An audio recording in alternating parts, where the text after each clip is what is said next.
Gonna take another look at the core rush here as Zealots just make a very decisive play. They move in and they get aggressive against the playing Ducks, and they are currently up 2-0 over their opponents. I cannot believe it. I think a lot of people were not expecting it. So here we go, the last few minutes. Yeah, just look at this fight. So they go over through the keep already early, and then they more or less immediately start focusing on the core. They get the quick cocoon in, and they just don't hesitate. There comes a quick heal onto the Greymane. It's just so much pressure. Double Greymane, the Sonya, and the boss. So many elements that dish massive amounts of hit points off the core. It was just absolutely fantastic. Great coordination. They just saw an opportunity, they ran with it, and they didn't even try to fight. They just said, hey, we have 2 Greymanes, we have a Sonya, there's a boss pushing as well. As long as the Ray guy hits his Ancestral, we're going to be golden. And it was important for them to also spread out there, too. They had everyone at a different location, so Odin just didn't get as much value in helping clear them up, and they were able to secure the victory. Now, we're going to game number 3 with a thought actually going through our brains right now. Can the Zealots beat the playing Ducks 3-0? And if you ask me, I think I'm a believer. At this point, I am too, because I currently think about what the playing Ducks must feel at this point. They go into this, they get Eternal, they're like, we are stronger than ever. We are in a great spot right now. Of course, we still have a lot of room to improve, but we feel solid. Then you go up against a team that just made it into the league through the Crucible, and you're like, yeah, this is a good start for us into the season. It's a bit of a warm-up victory. Now you're 0-2, and you're like, boys, what's happening here? Well, it's time to figure out if they can handle it. We're going to our third battleground. Where are we going exactly? It's going to be Infernal Shrines. And this is a new lighting, right? I'm excited. I think this is a new lighting. I get so pumped for this part. Josh, lay it on us. Bring it, Josh. Bring it. Give it to us. Let's see it, Josh. I'm ready. Josh? Did he do it? No. I don't see anything. Oh, there we go. Oh. All right. I like it. Okay. All right. Isn't that Sky Temple? It's Sky Temple. It's a little Sky Temple-ish. I need a little more pink. Just a little more pink. So I'm being told that it's slightly different. I don't see it. Do you see it? It's a little similar. We'll talk after the show, yeah, Josh. Because we have we're a little disappointed in you. You know, we need a little bit more. I think we're not mad. We're not mad. Just disappointed. That's the thing. I actually wouldn't mind seeing, you know, a blue Punisher, a little purple Punisher, and then a red one. How cool would that be? Man, just ask Trixler. He knows what's up. I got you, man. No big deal. All right, Infernal Shrines. Game number 3 on the line here for the playing Ducks, and they got to start their comeback. Yeah, they definitely have to. So they always banned Vala in the last few games, and they continue with this. I'm actually really interested in why that is. I mean, in the Crucible, we saw a lot of Vala. Don't get me wrong, Vala is strong, but I just feel that the Ducks themselves are also able to play her. So I'm not quite sure why they are constantly just banning her away. Maybe they analyze Zealots and are saying, okay, this is too important to them. I get more so why Medivh is being banned, just because you don't want to allow Sport Billy to make the plays and the setup potential is too strong. But now we have, again, the same MO that we had in the last few games. We have an Uther first pick for the playing Ducks, and the Zealots react with Greymane and a Nubarak. Yeah. It's basically every time a Nubarak plus X, and that X usually is either an Abathur or Greymane. Greymane being picked up here. For those that are wondering why you would get Greymane over maybe the Genji or such, Greymane gives you a little bit more control over the shrine, so this is more of a map-specific pick. You're going to be able to make sure that you can clear it out. That Cocktail Bill in particular is wonderful for clearing out those shrines, but also for getting free damage on the opposing team if they're trying to contest. So, double picks for the Ducks. Let's see what direction they go this time. Are we going to see the same plays? Last time they had a high priority on Genji, so if they follow the same trend, they could do that. But as you said, the map caters a little bit different, so they have to really ask themselves, is that concept working for us? Because so far, I just don't really see it. Is Sport Billy limited in hero pool where you have to get the Genji anyways? It's usually the Haka Genji they pick up. No, I don't really think so. I mean, we've seen him on 4 or 5 core heroes last season, but they take the Sonya this time. This is actually something that I was expecting for the second ban. Yeah. That they say, okay, we have played against that Sonya twice now, and twice we got destroyed in a lot of these fights by just the sustain and the slams there, so they are going down a different path right now. I like that. The one question that I still have is there a chance that the Zealots are trying to run this with an Illidan? It's a possibility. We could see it here. For bans, I wouldn't mind a Li Ming ban here. Because I could see a roster here where playing Ducks go into Tychus and Li Ming, which could be good for burning down the Anubrek and also gives them control on the Shrine. And it would be wonderful with that front line. Gul'dan is another hero True. that could be really strong. I mean, Chris and Gul'dan is a thing. So if you get that out of the way, that's a lot of wave clear that you have, a lot of Shrine control that also exists. But they're more afraid of the Genji. That would make it a very melee-heavy setup for the Ducks. I mean, Genji technically not quite a melee. But let's see. He's a robot. He's a robot. Okay, so looking at the Leoric here, you know, I'm excited to see what hero Shed plays, because so far for me he has been the X factor. Yeah, he's been making a lot of plays in both the Tassadar and then also the Abathur. The Abathur, I love seeing rotations on Abathurs where they don't mind body sucking. If they know they have a 15 to 20 second window and they actually move into a lane, I'm like, yes, good job, Abathur. A lot of people are afraid to do that, but Shad realizing, hey, brush talk happened, I'm moving in. Gotta love it. Shad is great on these heroes. He is absolutely, he's really, really solid. And yeah, I wouldn't mind seeing his Vikings again at some point. So we have a completely different setup right now for the Zealots. They are this time the ones that are taking the Tychus. So Tychus taking over by them. They have a Malfurion tool, Grandpa on a different hero here. And let's see how the Ducks are gonna finish out that draft. We need range damage. That's definitely a given. So we've been talking about the potential of having a Gul'dan here, maybe Li Ming going into one of the mages here. It's definitely a lot of potential for that. But the Tychus is taken away from them. That's a good sieging tool on this map. So overall, I actually like the damage output that the Zealots have. Is this a time that we see something a little bit different from Sport Billy, though? Usually in the past, it moves into Zarya. Zarya's a little bit on the older side. I'm trying to think of all of his rotations. Falstat's still available as a possible pickup. Because Arth is going to be Nande. Sonya, I'm assuming, is a Thurnal. Cassia and Tassadar.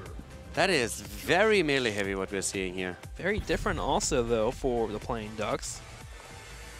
One of the reasons why Leoric was banned out, I was already wondering about this a bit and was saying, okay, they probably don't want the top lane to be too strong. At the same time, he gives the wave clear. But if you look what they are running, ban on Leoric makes a lot of sense. Since he with the Entomb can do so much, the Skeleton Swing alone, the Drains as well. So very interesting that the Ducks are this heavily committed now to such a melee-heavy composition. A single range hero in the entire setup. And it's almost not a range hero. Cassio, with the smallest range possible, has to walk up forward and get burned down possibly. But you're right, an Entomb into an Impale would have been deadly here for Cassia. Taking away from her trait, she could have been burned away. So the playing Ducks putting all on the line here for an aggressive play. They need to win the Shrine phase, it feels like. I feel like their defense on Shrine would be a little bit difficult to pull off. Stitches is the final pickup for the Zealots. Yeah, I've been thinking about what they could possibly send at that front line that would help them here. And I mean, there's a few things they could have done if they didn't already have both of their damage dealers. Or with Stitches taken, what else could they really have gone for? I mean, I still feel that I'm missing out on a tank or two in my head. I don't think that you would go for the Diablo here necessarily. We still have the Muradin, but he doesn't give you the same wave clear. So I think overall, would get bodied. That wouldn't work. Chen would get shut down pretty effectively. Yeah, I know you did, but I did. That isn't even registered with me. That's what I'm here for. It's actually funny because right behind you there's a tennis panel. So as he should be, standing tall as he leads us to victory during our cast. Yeah. So let's play the Who Wins Draft game again for the third time. Can Caldor score 3 points? Zealots versus the playing Ducks. Who gets the victory? I believe in the Zealots at this point. You believe in them? Yeah, after the last 2 games, it looked really solid, and I believe that there must be a lot of nerves for the Ducks right now. Coming into this, I would have said, okay, Ducks all the way. They take this. But right now, the Zealots are really impressing me with how they're handling these curveballs. I think I believe in the Ducks here on my side. I look at this draft and I see really hard targets for Stitches to connect with. Arthas, Sonya, and Uther. If you connect any of those, it's actually not very good for your team overall unless you're pretty far away. And Cassia is kind of hard to hit. And if you do hit Tassadar, Dimensional Shift, and they walk away. You know, that's the thing. I feel like with the comp that they have right now, that Stitches is not going to be having a focus on hooks. Yeah. If you get the hook, hey, awesome. But I feel on 16, he's not even going to go into fishing hook. We're going to see Pulverize here. This is just having someone at the front line who's, first of all, really tanky, has a lot of hit points, has his Devour so he can self-sustain himself, and gets the damage out with the Slam. I think that's more the thought process that they have. If I would believe that this is a comp where they are saying we need the hooks, I would also say the Ducks have it. But I think this is going to be a bit of a different playstyle. Yeah, contest Shrines there with that Slam build. All right, guys, let's get started here. Game number 3, Infernal Shrines. Can the Zealots close it out, or will the Playing Ducks start to mount their comeback? That's what we're going to find out in the third game. To the left side, we have them once again. The Playing Ducks with Wolfjaw on Uther, Chris on Cassia, Eternal on the Sonya here, Sport Billy on Tacita, and Nande on Arthas, as we have the double support Sonya Tacita comp. So a lot of sustain and pressure from the melees. To the right, in the red, it will be the Zealots here. As they continue to move forward, Zarmany will start playing the Stitches there, actually. It looks like Poyak will be on the Greymane, Mopsio will be on a Nubrak, Malfurion being played by Grandpa, and Tychus will be on Shat. So Mopsio at this point is playing the Anubrak, and it's actually interesting to see that we're having at this point good old Stitches played by Zarmany. In my head, he's usually playing the heroes that are a bit more mobile, a little bit more aggressive, and try to go into the backline. But I'm actually really excited for this one, because it's a very different setup from what we had on the last 2 maps. But yeah, I'm curious to see if this is going to be a 3-0. But I think the Ducks, they are going into this and saying, okay, boys, we got this. Zealot step forward here. Wolfjaw with the stun. Here's a root setup, as Nande will be the one hooked into it, and our team will start to spread out. Oddly enough, it'll be Stitches versus Sonya in the top lane, but I guess when you look at the composition, not one you really want to spread anyone out. Maybe Tychus could be okay up there, but still, 4-man bottom here, turn around for the dimensional shift Tassadar, and he will get away. All right, so for now, Shat already there in position, the rotation, so them are looking good. They're actually even setting up a bit of a trap towards the left. And the Zealots are simply taking another wave down at the bot lane. I mean, there's nothing too crazy just happening yet. I think Eternal is going to have a very easy time against Zarmany at the top, maybe to an extent where someone has to be sent up top lane. And it's not really a solo lane where they're going to have a great time, but overall, if they can just focus on the Shrine afterwards, they should be okay. We'll see if they can focus down that Shrine. We've got some time until we actually get there. It's all about getting to level 4 for our teams before that occurs. Cassia with the charge strikes here will be the main damage dealer for the Playing Ducks. They move forward and they start applying that damage, but I love how immediately when the Zealots saw that, they just spread out. Some teams kind of stay together and take too much damage there to give that value away. Disengage and come back in. Yeah, this is one of the things. Also, what I feel is that when it comes to the team fights, okay, there's exactly the rotation I was talking about, that is kind of forced out of Sonya winning that lane heavily.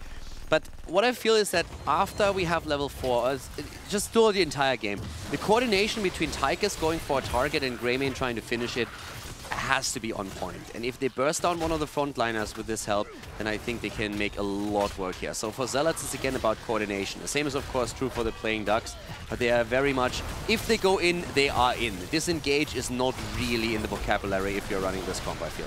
Sports Billy coming in on the side here, keeping Grandpa on the back side, but not really doing too much with that Tickle Beam. The lead here is great for the Playing Ducks as they have a 20-12. Hook comes out, will connect with Eternal, but he easily walks away. Yeah, there's the root on the ground. Nande already low. A few talent choices also quite interesting, but let's focus on this one first. Still a bit of a lead on the side of the Ducks when it comes to the minions, but position has been taken by now on the Shrine by the Zealots. Yeah, Eternal hoping to contest that though as he moves in on the right side, spinning in and getting damage there on Mopsio and crew. Burrow-Charge comes out, we'll connect with Eternal, there's the root, and they're fighting back. It's 35-30. Yeah, they should get this one though. So they are able to get it. Hook does miss. But the one thing that surprised me a little bit is Kala's Embrace on 4 with this setup. Because I feel that if you are Cassia, you will benefit from it a lot. But the rest of the team, not so much. And I think that what we are seeing here on the side of the Zealots with the burst down with the bigger they are and Greymane jumping in, you probably get more out of Kala's life for the additional armor. So I'm not quite sure on that just yet. I think it's great if you get the damage out, but I think the only real target that benefits from the shield and from the talent is going to be Cassia. Yeah, but he put it all on Cassia here. She can deliver if she has that 90% life steal. It's pretty insane in terms of those auto attacks, so we'll see if it pays off for the Ducks. I think I agree with you. If you wanted some shield for that armor, you'd be fine, but you already have Uther to a degree, so they might be okay in that regard. Yeah, that's a good point. I think Uther is a pretty good point to make, but I'm just a bit afraid that if a target is being focused with potential cursed bullet play and just the bigger they are, that you are having a rough time keeping those alive. Because we could already see in that last fight that we had there that Arthas was struggling, especially after the Root of Malfurion came down. Once you have that locked in place, getting away from that is a little bit tricky. So after 10, I'm a little bit worried about this, and already the game is... I mean, I don't want to say it snowballs, we're far from that, but at least you get a bit of an early lead thanks to the first Punisher, and now they can just move back, take camp. So overall, I think it's a pretty solid start for the Zealots. Yeah, pretty solid start. I mean, they were even behind on the first initial shrine, which feels like they are in a spot where they're going to lose it anyways. When you have Sonya and Arthas dictating a fight around the shrine, typically you feel like you've already lost. Sonya's spinning there, Arthas in the front line bodyguarding, but Zealots didn't mind moving forward and breaking through. I think after 10, when Wrath comes online and Army of the Dead, maybe Arthas and Sonya will be in a spot where they're good enough that they don't need those shields and they can just rely on the Uther. But until then, until 10 actually hits, the second shrine phase might be a bit of a pain for the Ducks. One of the things that just is in my head is, you know, once they have the 10, they all go in and you are taking position. All of a sudden, you have Stitches with a slam, and he is more or less guaranteed to hit 3 of you. So he's always going to get damage and value out of this. Then you have an Odin in the backline that just fires away the entire time, gets damage in that way. All of that added up is going to put you under a lot of pressure, and they just can't afford to have that long-distance poke. They don't have that. So you need to either commit to the fight or you need to retreat. So it's a bit rough.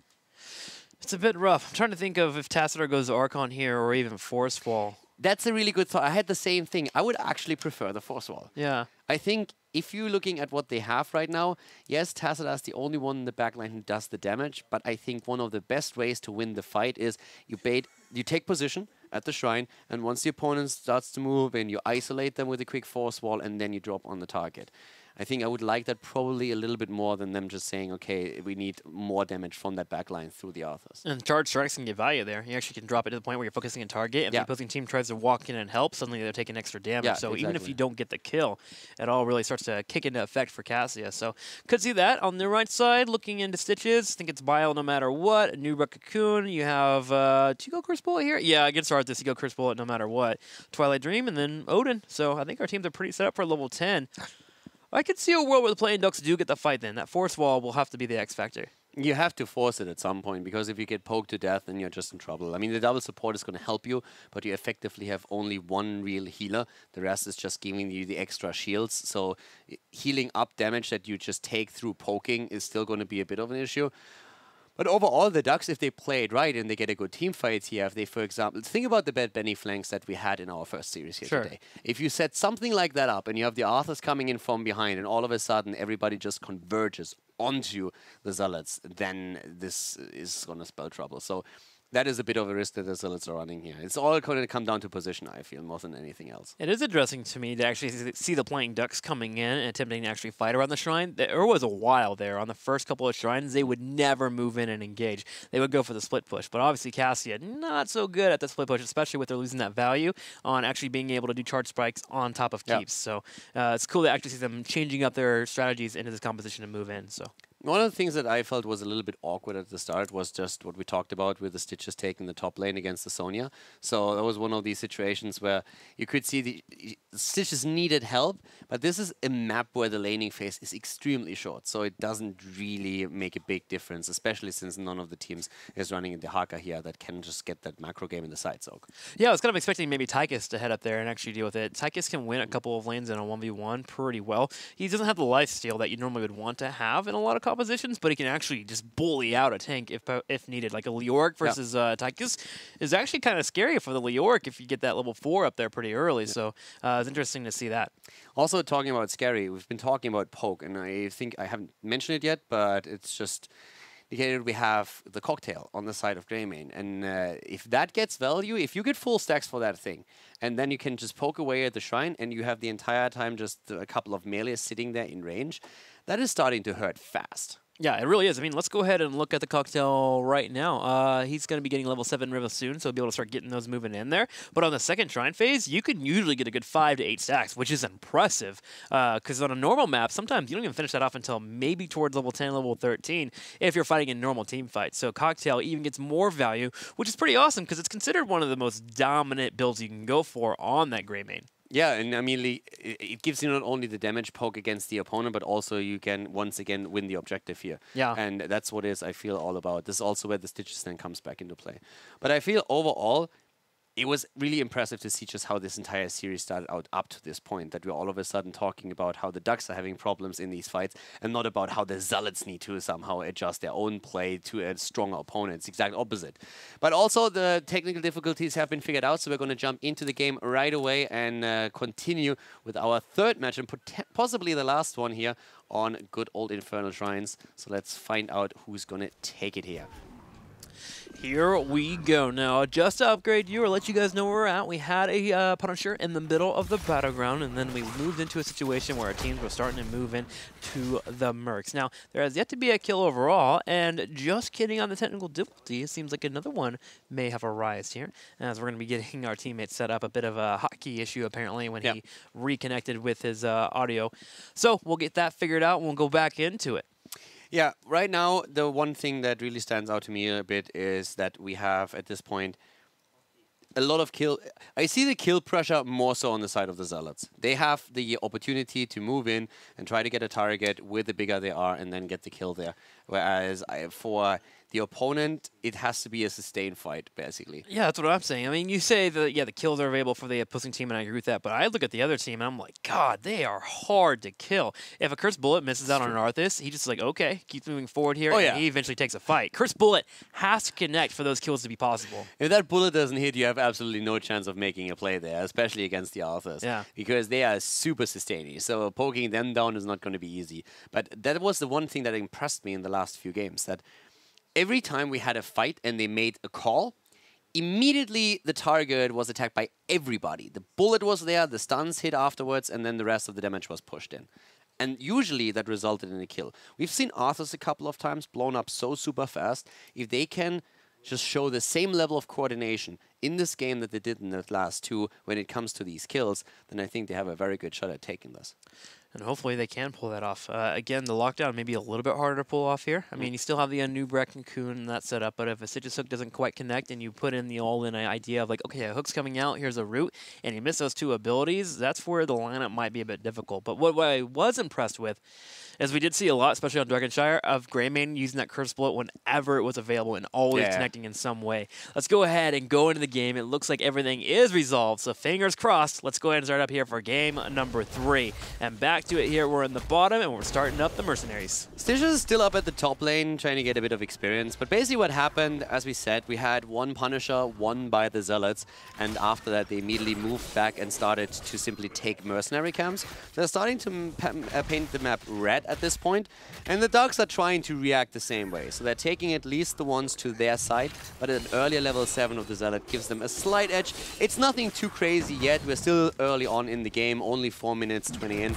But it's going to be interesting to see what happens once we're going into Punisher number 2 and 3. Yeah, and that should be happening relatively soon here. Hook comes out. It's going to be Sport Billy here. He's going to be using the Dimensional Shift. The Impale, wow, he barely sidesteps that. Well played. That poke damage at the end nearly dropped him. First he's getting hit by the cocktail, and then the grenade comes in too. So yeah, that hit hard. Even having the 7 here for the increased range. So this is going to be a lot of damage in these situations. To be honest, I just want the next Punisher to spawn or the next Shrine because I want to see the team fight. It should be here. I think in about the next 10 seconds we should see it spawning, if I remember correctly. So we're going to be having our Mercs being grabbed in the top right and the top left to start pushing in that lane. And the hope here is that the Punishers in the bottom's the ones who can grab it. There's the Shrine activating. We'll see it in the next 15 seconds in the very bottom. So now these Mercenaries, they go up in value. And both of the teams are also straight going for the Mercenaries, not only one of them. So both of them are timing it properly so that the two will basically negate each other. But we already have Mopsio on the point, so a slight tiny lead that they should be able to get here. Nice, thanks to Greymane, they're able to get the first 10. Let's see how the Ducks are going to play this. Mopsio's a little bit, sorry, not Mopsio, but Zarmany's a little bit later on the rotation. Mopsio himself needs to get out, and he does. But now, here comes the constant poke from the outside, what we've been talking about earlier. And we're talking 22 to 7 minions. Yeah, and that comes down to the cocktail. See, watch it here. It's actually, it could be used as it comes in. He's going to break it out, get a couple more, 28 to 10. The playing Ducks are holding down the fortification of the area. Ethereal steps forward and brings out some damage on Zarmany. And Zealots with their lead are slowly taking a few at a time, but the playing Ducks are on their way back. In fact, they're getting aggressive. They're pushing their opponents back. That Greymane is just doing so much work here with a cocktail alone. This is absolutely crazy. 5 stacks on it only, but they get another easy Punisher thanks to that early lead in particular. And now they're trying to break through the wall. If they can just simply break the gate, once the Punisher jumps in for the stun, they can follow it up with Mopsio. Mental chance will be used here for Smart Billy to get away. He baits it over, but the Punisher not fully as deep as they would like it. This allows the Zealots to continue moving forward, and they're now getting damage on top of that fort. And if this fort goes down, they're going to be incredibly close to level 10. Stitches is at the top lane countering Sonya, but this is going to be level 10 after the tower falls. And they are looking solid here. So already Zarmani is going up against Eternal. This is basically saying, get out of here, especially since he still has to deal with the camp itself. But the rotation has started into the mid lane. Punisher is left alone at the bottom since he's already really low, down to 10%. So the towers are eventually going to deal with it. I like that push, though. They let the Punisher push in the bottom to grab that tower, but they moved in the middle to force the playing Ducks to come in and respawn as well. The playing Ducks actually handled that very well. They put one member in the bottom to move in, but they also defend the pressure happening in the middle. But they're really falling behind here. They are. One level? It's an entire level that they're behind. And this is a game where we haven't seen a kill yet. Yeah. This is all about the objectives, all about map rotations. Sonya going into the Wrath of the Berserker. We have nothing crazy with the talents here. Mopsio up at the front, Nanda at the side. Shat moves out. There's the force wall as expected. Odin being popped. Hook hits hard. Wolfjo on the right side will be moving forward. Eternal's going to help keep him alive, but Shad continues to shell away. Mopsio on the left side still has Cocoon. They can move for an engage at any point the moment he's ready to use that. Nanda actually going for the army. I'm actually very surprised. Hook? Oh my god, no way. He gets it there. Divine Shield will have to be used here by Wolfjo. On the left side, though, Cocoon has been used. Wolfjo being focused, and he will be taken out. First kill of the game. Trick, this is looking so bad for the Ducks now. I also couldn't believe that Arthur's actually committed to his ult. After Odin was popped, they could have simply moved away. I wouldn't even have fought there. I mean, what for? There's only a camp to be taken. You can move away from it. It's a big cooldown that gets burned. Why move into the choke point and use your own heroic ability and burn that down? They're losing another fort now. There's 2 camps already. 2 forts are down. And this is just looking better and better for the Zealots here. We're going to see the Roots potentially coming in. I don't think they can get an actual kill here. Wow. But they're pushing some extra damage in. Eternal with nice jukes. But this is... I'm a little bit afraid of the Ducks at this point. Still even talents. But if they lose this Punisher, that would be a disaster. Well, there's still 30 seconds before we have the Divine Shield available, so the Ducks cannot move in until that is available and up. And that will allow the Zealots to start putting pressure on the top. However, a big rotation in the middle. Poik's low on health. Burrow Charge comes out. Can Poik live? No. He is picked off, and we're going to have the playing Ducks answer back finally with their own kill. Cocoon being used at the same time. Mopsio is being chased. He's going to be able to juke for a second. Can he get out? The heals come in, and he's going to be picked off. Okay, now we're talking, though. The hook is hit. That's a big problem because Wolfjo might actually fall, but no, he gets the shield, and they are still safe. We have still Tychus on the point, on the other hand. Shat needs to get out there, but at least they were able to get a lead. And the death timers are still extremely low, so they can still make the play for the top. But the Ducks getting that double kill, that was exactly what they needed. And I can only say, finally, this is looking more what we expected here. So we're starting to have a bigger of a fight here. Zarmani goes around for a hook. Cleanse comes out from Grandpa as Wolfjo tries to go in for the fight. And the Ducks are still sitting in the middle, which means they haven't got up here on the top. And you were talking about him coming in. Sitting Ducks. Yes. Totally meant to go for that Condor. I'm so proud you caught that. I love it because you're drinking tea and you're in the middle of like, oh, I gotta put my tea down to call this out. I don't know what you're talking about. Well, the Zealots, they are in a good spot. The Punisher. They're going to grab the Punisher, and even after the double kill in the middle, they're still ahead in talents. They're getting the Punisher set up, and they're in a spot to push in their opponents. The playing Ducks right now, they're hurting. Yeah, and I still can't really believe that they didn't focus on the Shrine afterwards. They were trying to get some value on the rest of the lanes, but I'm not sure if it was really worth it. Zarmani is meeting Eternal right now, and Eternal dodging, but that top lane is going to lose another 4. This one is going to fall. My brain's breaking, dude. Stitches has been the split pusher for this team. Stitches, the split pusher, as he constantly goes to the different lanes and he clears them out with that slam build.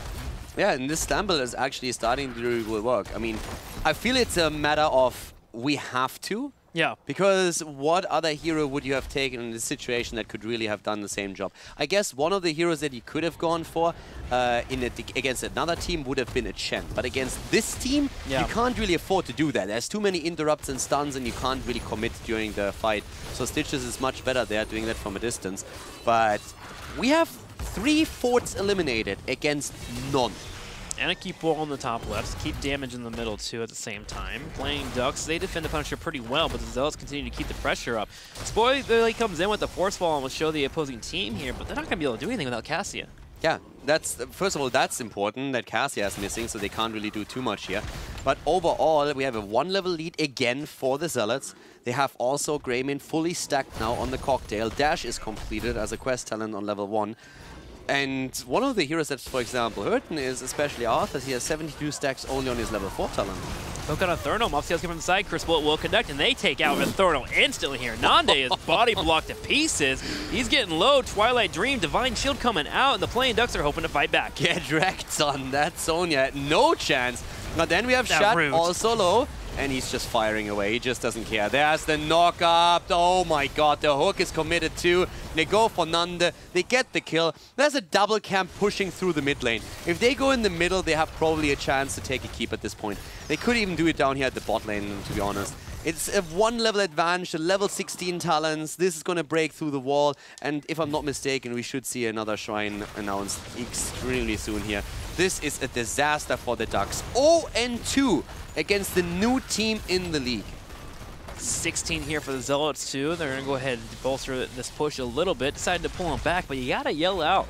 Malfurion, man. Grampy bringing out that Malfurion root, hitting 3 people, which allowed for a Nubrek to bring in a 3-person impale, which eventually led to the death there that we saw on Nande. Incredible play here by the Zealots as they continue to really steamroll, it seems like. Shad and Grandpa. It's half of the Spanish Armada, but it seems to still be enough. They are doing solid work here, and as you said, as a support player, Grandpa is absolutely fantastic. He has done solid work here for his team, but also just Chad once again. If you compare this, how much damage he actually put in. Also, I want to give a quick shout out to Samoni here. His hooks have been on point this game.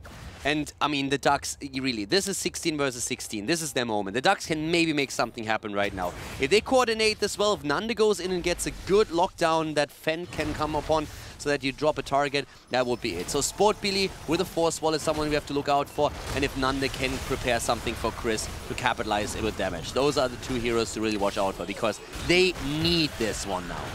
They need it here. The Zealots playing it slow as they have the top pushing and the bottom. Zarmony is locked on the left side from the Force Wall, but Nande takes the Cursed Bullet, and Shad is just shredding through him with Odin. Grand P steps forward with a Twilight Dream, only hitting 1 member, but it may be enough to find shield use, but the friendly hook to bring Mouth back. Helping hand by Zarmony, saying, I got you, bro. This is an Ohana moment right here. No one is left behind in this game. Gets the hook in and makes sure that he doesn't die. It's still a trade though, because Nuburak is dead. So we have the 2 tanks down, and it's still very close when it comes to the minion count. Playing Ducks are actually in the lead now when it comes to it. That they are. The Chris Bullet hitting on Chris, and Chris going to fall there on the overkill, and the Pulverize helping with the kill. Sport Billy will be forced to retreat, and the Zealots will be able to take the Shrine, but they're looking for more kills. They're chasing that Tassadar. Hook comes out. It's going to be a root, and there's a Thurnal. Sonya is down, and that's also going to be another Punisher. But this is exactly what we talked earlier when we were discussing the draft. Instead of the fishing hook, going for the Pulverize here, trying to dominate the Shrine and just having the hook as an extra. And it works out really well for them. That slow against Cassia was what allowed Tychus to go in and get the kill. And now we're looking at 6 kills versus 3. We're seeing them moving through the mid lane with the Punisher. They're looking fantastic here.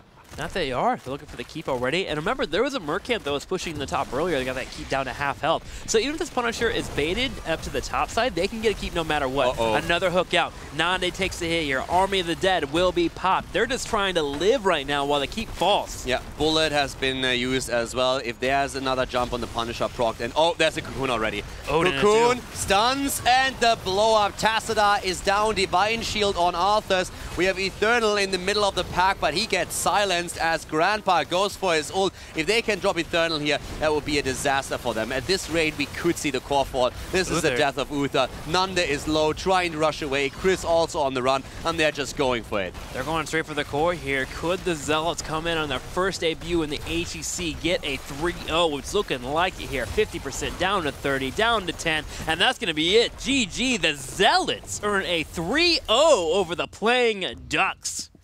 This is crazy. I mean, congratulations, well-deserved victory, really well done here, but this is impressive as hell. A 3-0? Yeah, I mean, a team of veterans, obviously they've had experience, they've been around for a while. Yes. But the playing Ducks have been in the HGC for 10 weeks. Yeah. They've played a number of matches, they have experience, and the Zealots just come in here and they say, hey, we're here to play. Shad talked in the interview earlier that they are saying, hey, we want to go to the Western Clash. Dignitas and Fnatic, too far away. Number 3, we can make it. It's not going to be easy. It's going to be hard, but we have a shot to actually end up 3rd if we play well, if we give it all. And let's face it, this was a good start. I mean, I'm ready for the next matches. Let's go. I want to see what they want to do against every other team in the HGC. Like, you and Kalaris have always spoke about the depth in Europe, and it's a full display here. This is a team that won the open division, and they come in and it's like, wait a minute, they're playing what was considered a mid-tier team in Phase 1, and they take them out almost easily, it seems like. Of course, you have to ask yourself, how much was the Ducks maybe being surprised? The Ducks maybe not quite ready with Eternal yet. Maybe they're not every time on the same page. Eternal has shown great individual skills during the entire game, but maybe the communication and the coordination isn't just there yet. Also, the switch in roles, of course, that we had on the side of the Ducks that could play a role. There's a lot of reasons, still early in the season here, but it can't feel good if you lose a match like this with an 0-3 against someone that just came from the open. Yeah, this isn't quite the Nande that I'm used to, the one that's very deliberate in team fights and knows what he's going to be doing every single fight.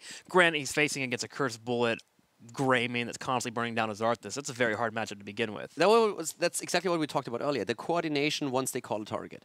Once they see a target and it's called, everyone is all in on it. And you could see that immediately. The Cursed Bullets, they just hit. The stuns come as a follow-up. And then Tychus is there, delivers the kill. So it was extremely well coordinated by Zealots. That it was, man, and I look forward to more of the coordination. But I do have a bit of a challenge here. The Greymane was in a majority of their matches there, and granted, they pulled it off, and they did really, really well. How will they pull against the compositions that don't pull on that percentage damage? Will they have different things? I want to see more in the future, but for now, it looks like we have a chance to talk to the Zealots themselves. Hey, how's it going, man? Earning a victory. Hello, it's going good. I was expecting 0-3, but like, it went differently. How's it feel, man, though? Your guys' first actual game in the HGC Open Division team taking on the Playing Ducks, who would be considered a mid-tier team, and you guys walk away with a 3-0 almost easily. Easily, I mean, I think the draft was the biggest factor to success, and I think we just got what we wanted, and we just executed it. I mean, it wasn't that hard, was it? Okay, fair enough. The confidence, man. I can appreciate that. Caldor, any questions? Yeah, I would basically wanted to know, now that you came from the Open Division, you played the Crucible and you qualified.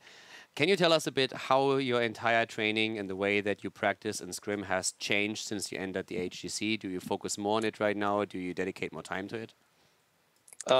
We just spend more time to play Hero League, but basically nothing changed. We put the same time effort as we did in Open Division into scrims. Okay, then one more question. When you come into League, I mean, all of you guys are experienced. You've all been at offline events. You've all played for a long time now. Are there still nerves going into this game? I mean, when you started today, for example, were you guys still a bit nervous? I mean, like, as I said, our scrims were not going that good. So, you know, is that saying, don't pick up a fight with a man who has nothing left to lose? So we won. Okay. Okay, fair enough. So you feel it's going to be a little bit harder for you next week because now you all of a sudden are a bit, I don't want to say a favorite, but you're definitely one of the teams that others are going to look for to see how far you can go. I think we can even like try to win Fnatic tomorrow because we played way better than on Scrim, and I hope if we keep our momentum, we can win Fnatic. You think you can take on the mid-season Brawl champions, Fnatic? I think we can surprise them with something we have prepared. All right. Well, I'm excited for the match then already. I want to see how it's pulled off there.